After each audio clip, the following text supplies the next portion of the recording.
Corona ভাইরাসের পর নতুন উপদ্রবের নাম হিউম্যান মেটা নিউমোভাইরাস বা HMPV। করোনার মতো এবার চীনও প্রথম শনাক্ত হয়েছে এই ভাইরাস।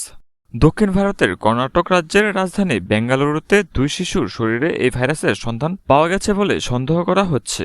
চিন্তার বিষয় এটাই যে 2 শিশুর পরিবারের কেউই বিদেশ যাননি। 2 শিশুর একজনের বয়স 3 মাস, তাকে চিকিৎসার পর ছেড়ে দেওয়া হয়েছে। অন্যজনের বয়স 8 মাস। সে বেঙ্গালুর ব্যাপটিস্ট হাসপাতালের পর্যবেক্ষণে রয়েছে বলে ভারতের গণমাধ্যমগুলোর খবরে বলা হয়েছে। ভারতের বার্তা সংস্থা ANI এর খবরে বলা হয়েছে, Indian council of medical research আজ সোমবার নিশ্চিত করেছে ওই 2 শিশুর শরীরে HMPV ভাইরাস শনাক্ত হয়েছে। দেশব্যাপী শ্বাস-প্রশ্বাসজনিত সমস্যা নিয়ে ICMR এর নিয়মিত পর্যবেক্ষণের 2 শিশুর দেহে এই ভাইরাস শনাক্ত হয়েছে।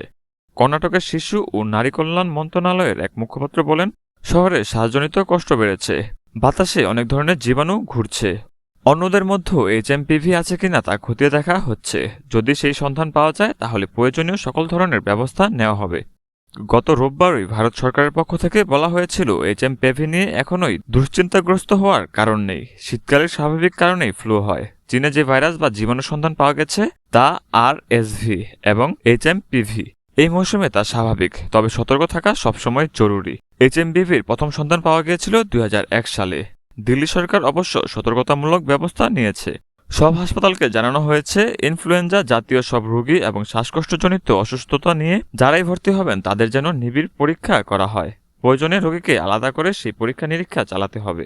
যদিও সরকার বলছে এ ধরনের রোগী এ সময় স্বাভাবিকের চেয়ে মোটেই বেশি নয়, তবু সাবধানতার মার নেই। যে কারণে সারা দেশে এই HMPV জীবাণু ধরার জন্য প্রয়োজনীয় পরীক্ষাগারের সংখ্যা বাড়ানো হচ্ছে। যে পদ্ধতি ও কিট দিয়ে ওই জীবাণু শনাক্ত করা সম্ভব তা বন্দোবস্ত করা হচ্ছে।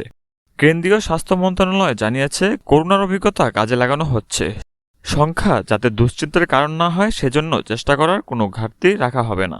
সেই সঙ্গে একথাও বলা হচ্ছে যে অযথা ভয় পাওয়া বা আশঙ্কা ছড়ানো ঠিক নয়। এখন পর্যন্ত তেমন কোনো আশঙ্কা দেখা যায়নি। HMPV জীবাণুর পাশাপাশি এভিয়ান ফ্লুর প্রকোপও দেখা গেছে। পক্ষীবাহিত এই জীবাণুতে আক্রান্ত হয়ে সম্প্রতি মহারাষ্ট্রের নাগপুরে 3টি বাঘ ও 1টি চিতাবাঘের মৃত্যু হয়েছে। এই ঘটনার পর দেশের সব চিড়িয়াখানায় সতর্কতা জারি করা হচ্ছে। ওই পশুদের উদ্ধারের পর একটি পুনর্বাসন কেন্দ্রে রাখা হয়েছিল, তাদের চিকিৎসা চলছিল। কর্তৃপক্ষ জানিয়েছে, ওই ভাইরাসের পোশাকের নাম H5N1। ওই জীবাণু খুবই সংক্রামক।